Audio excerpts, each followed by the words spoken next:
April 2019. Auckland police storm through the doors of luxury homes across the city. What they find changes everything we thought we knew about organized crime in New Zealand. Gold-plated Harley-Davidson motorcycles. A $250,000 Rolls-Royce Wraith. Designer jewelry worth more than most people's homes. But this wasn't the work of white-collar criminals or financial fraudsters. This was the Comancheros Motorcycle Club, and they had turned New Zealand into their personal criminal empire. For decades, Australia wrestled with outlaw motorcycle gangs. The violence, the drugs, the territory wars that left bodies in the streets. So they did what seemed logical. They deported the worst offenders back to their home countries. What Australia didn't realize was that they were sending battle-hardened criminals to a place completely unprepared for their level of organization. New Zealand's gang scene was about to face something it had never seen before. This is the story of 5 men who transformed an entire nation's criminal underworld. This is how Australia's most feared motorcycle gang conquered New Zealand. So, where are you watching from? Couch? Kitchen? Still in bed pretending to be productive? Don't worry, this'll be worth it. Let's get into it. The Department of Home Affairs shows the number of New Zealand citizens living in Australia who have had their visas cancelled under the 501 policy has halved since the Albanese government took office. 129 lost their residency rights this financial year due to associations or convictions of crime. 244 had that happening in 2021, 466 in 2020. It's led to accusations Labor is going soft on criminals, including sex offenders and drug traffickers. To understand how New Zealand became a criminal battleground, we need to go back to 2014. Australia was facing a crisis. Outlaw motorcycle gangs had turned major cities into war zones. The Comancheros, Hells Angels, and Bandidos were locked in brutal territory disputes that claimed dozens of lives. The Australian government's response was swift and unforgiving. Section 501 of their Migration Act. Any non-citizen convicted of serious crimes would have their visa cancelled. No appeals. No second chances. Deportation was immediate. Between 2014 and 2019, over 3,000 people were deported from Australia to New Zealand. Many had lived in Australia since childhood. Some barely spoke English when they first arrived there as toddlers, but criminal records made them unwelcome. Among these deportees were hardened members of Australia's most violent motorcycle gangs, men who had spent decades learning the drug trade, money laundering, and territorial warfare. They arrived in Auckland with nothing but their criminal expertise, and that proved to be enough. New Zealand's traditional gangs, the mongrel mob, black power, headhunters, they operated differently.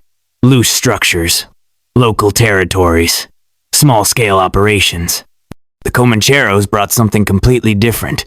Military-style organization, international connections, and an appetite for violence that shocked even veteran police officers. Within months of their arrival, methamphetamine seizures in Auckland doubled. By 2018, they had tripled. The Comancheros weren't just joining New Zealand's criminal underworld, they were reshaping it entirely. And at the center of this transformation were 5 men who would become household names for all the wrong reasons. If there's one name that strikes fear into law enforcement across 3 continents, it's Duax Ngakuru.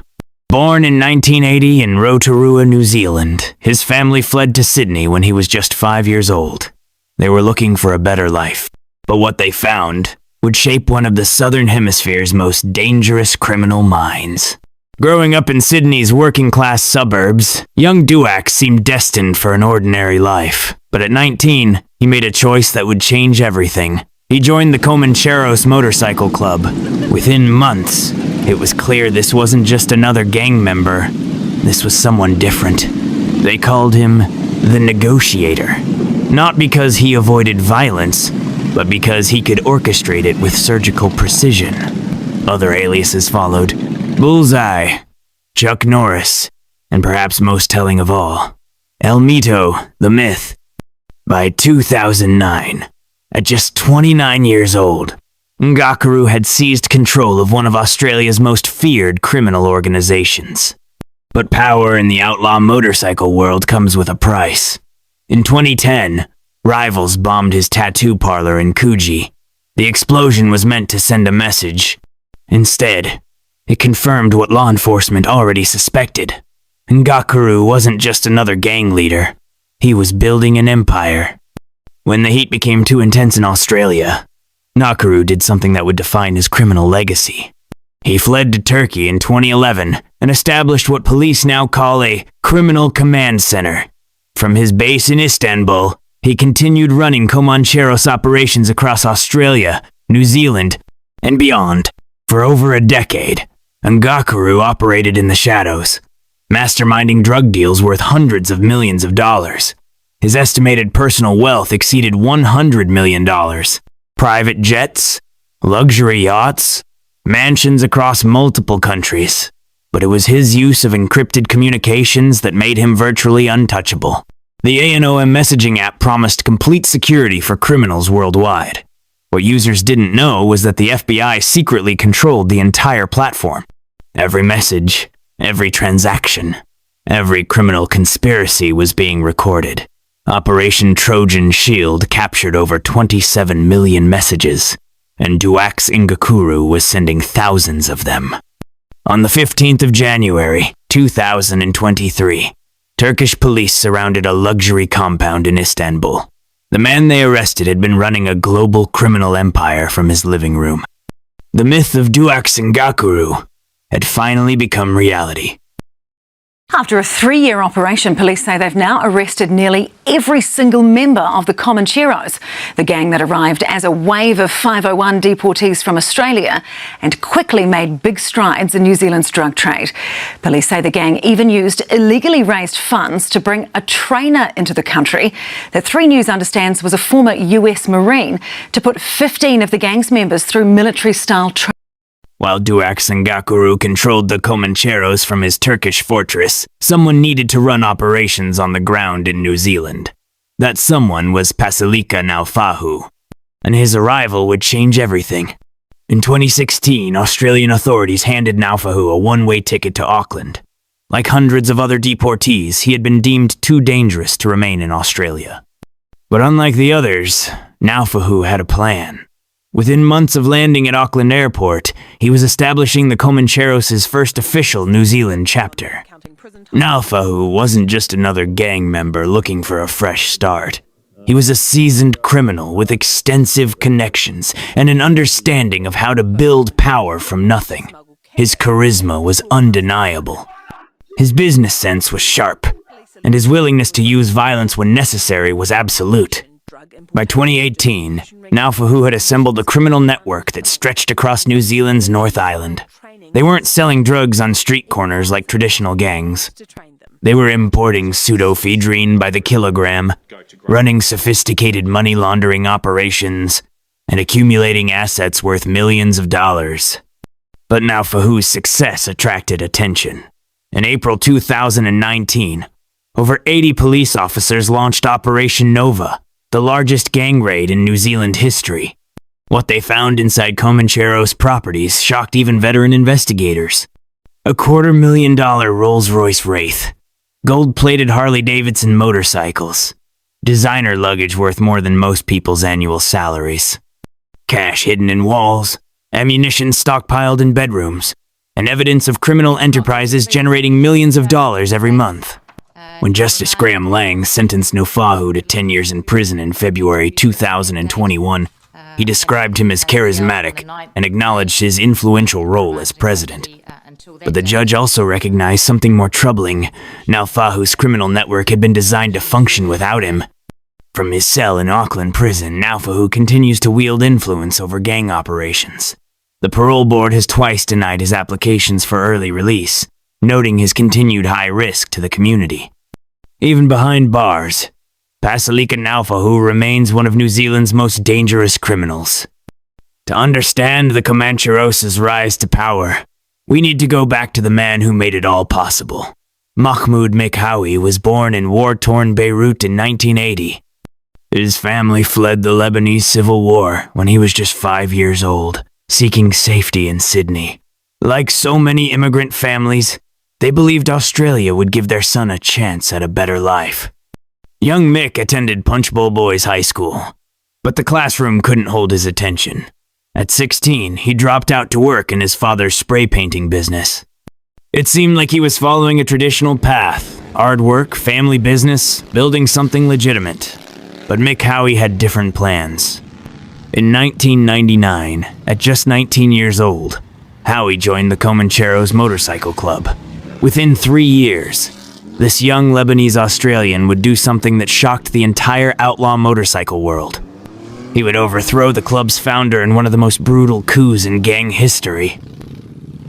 How did the Comancheros come about, Jock? I was over here, I was up the entrance, and I met up with some blokes that were riding bikes, and they seemed to kind of be a bit leaderless, you know. They were kind of, you're talking about a really, you know, a wax head area. A lot of surfies. Yeah. And they were kind of lost. Jack Ross had founded the Comancheros in 1968. For over 30 years, he ruled with absolute authority. But in 2002, Mick Howie led a group of younger members to Ross's home. They beat the founder senseless, stole his club colors, and took his Harley-Davidson motorcycle. The message was clear. There was a new generation in charge. By 2003, Howie had declared himself national president and supreme commander of the Comancheros. Under his leadership, the gang transformed from a loose collection of motorcycle enthusiasts into a disciplined criminal organization. They expanded their drug operations, established international connections, and prepared for war with rival gangs. That war came to a head on the 22nd of March, 2009, at Sydney Airport's Terminal 3. What started as a confrontation between the Comancheros and Hell's Angels became a 15-minute brawl involving metal bollards, chairs, and anything else that could be used as a weapon. When the dust settled, Anthony Zervis, brother of a Hell's Angel, lay dead. Howie was charged with murder. The trial consumed 2 years of his life. In 2011, he was found guilty and sentenced to 28 years in prison. But the legal system had one more surprise. His murder conviction was overturned on appeal in 2014. He pleaded guilty to manslaughter and was released in 2015. Freedom, however, would be short-lived. On the 14th of February, 2018, Mick Howie was shot dead outside a gym in Sydney's southwest. He was 37 years old. The man who had built the modern Comancheros was gone, and the power vacuum he left behind would reshape organized crime across 2 nations. While Pasilika Naufahu commanded respect through violence and charisma, another man was quietly building the financial backbone of the Comancheros New Zealand operations. Tyson Daniels understood something that many criminals never grasp. It's not enough to make money from crime. You have to make that money look legitimate. As vice president of the Comancheros' New Zealand chapter, Daniels was one of the founding members when the gang established its presence in 2018, but his role went far beyond traditional gang hierarchy. While others focused on drug distribution and territorial control, Daniels became the architect of a money laundering network that would process millions of dollars in criminal proceeds. The sophistication of Daniels' operation was remarkable. He didn't just hide cash in mattresses or bury it in backyards like old-school criminals. He created legitimate appearing transactions, used shell companies, and established relationships with professionals who could help clean dirty money. Most importantly, he understood the psychology of wealth. If you want to hide criminal profits, you have to spend them like a successful businessman. A Mercedes-Benz worth $215,000. Luxury vehicles that cost more than most people's homes. Designer watches, jewelry, and lifestyle accessories that screamed success. But every dollar spent on these items came from methamphetamine sales, drug trafficking, and organized crime activities. Daniel's most brilliant move was recruiting Andrew Simpson, a respected Auckland lawyer, to help launder millions of dollars for the gang.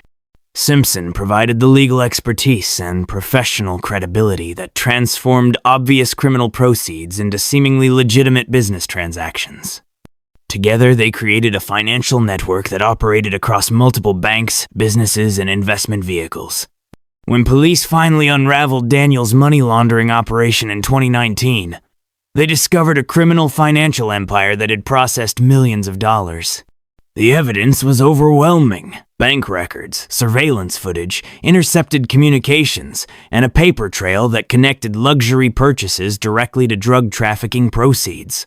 In September 2020, Daniels pleaded guilty to 9 counts of money laundering in Auckland's High Court. His sentence, 4 years and 8 months in prison, reflected both the scale of his criminal activity and his willingness to accept responsibility. But the real question remained: could someone with his financial skills truly walk away from the criminal world? When Daniels was released from prison in October 2022, he told parole officers he was a changed man. He promised to distance himself from former criminal associates and live a legitimate life. But for law enforcement, the question isn't whether Tyson Daniels has changed, it's whether the financial networks he built are still operating without him. In any criminal organization, there's always someone willing to do what others won't. For the Comancheros in New Zealand, that person was Sayana Fakausalea. When the gang needed violence, intimidation, or enforcement, they turned to him. And when the leadership structure was disrupted by arrests and deportations, Fakausalea stepped forward to fill the void.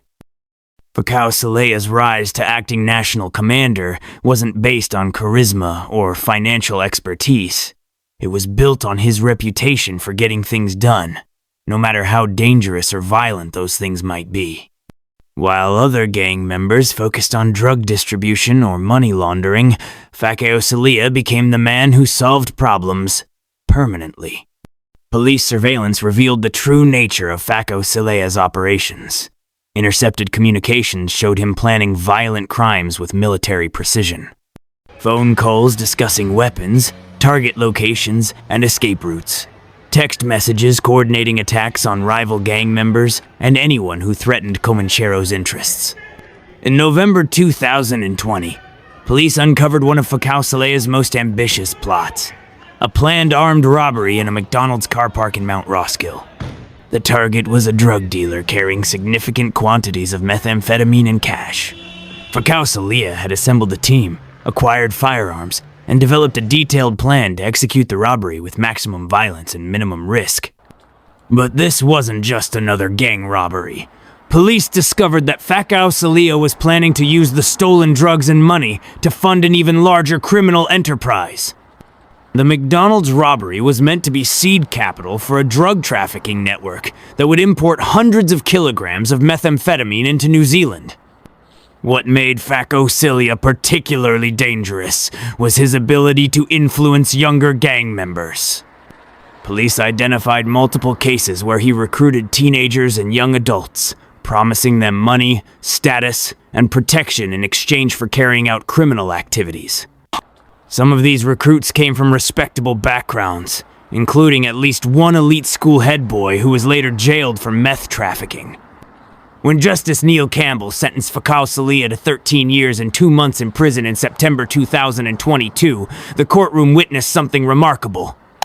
Instead of showing remorse or fear, Fakausalea appeared confident, even defiant. He smiled and waved to family members, as if the lengthy prison sentence was just another business setback. But perhaps the most troubling aspect of Fakausilea's case is what it reveals about the Comancheros' organizational structure. Even from prison, law enforcement believes he continues to communicate with gang members and influence operations. His network of younger criminals remains active, and his methods of violence and intimidation have been adopted by others within the organization. Sayana Fakausalea may be behind bars, but his legacy of violence continues to shape New Zealand's. Looking at these 5 men individually, it's easy to see them as separate criminals who happen to share gang colors. But that misses the bigger picture. Duax Ngakuru, Pasilika Naufahu, Mick Howie, Tyson Daniels, and Sayana Fakausalea weren't just gang members. They were components of a criminal machine that was designed to survive the loss of any single part. Think about how their roles complemented each other. Ngakuru provided international connections and strategic leadership from overseas. Naufahu established local operations and recruited personnel in New Zealand. Howie created the organizational structure that made modern expansion possible. Daniels built the financial networks that cleaned criminal profits. Pasilika enforced discipline and eliminated threats through violence. But here's what makes the Comancheros different from traditional New Zealand gangs. They understood that no single person could be allowed to become irreplaceable. When Mick Howie was assassinated, operations continued. When Ngakuru was arrested in Turkey, the drug trade didn't stop. When Naufahu was imprisoned, new leadership emerged. Police Commissioner Andrew Coster has described the Comancheros as representing a significant threat to public safety, with extensive criminal networks spanning multiple regions. This isn't the language police typically use when discussing gang activity. This is the language reserved for terrorist organizations and international crime syndicates. The statistics support Commissioner Coster's assessment.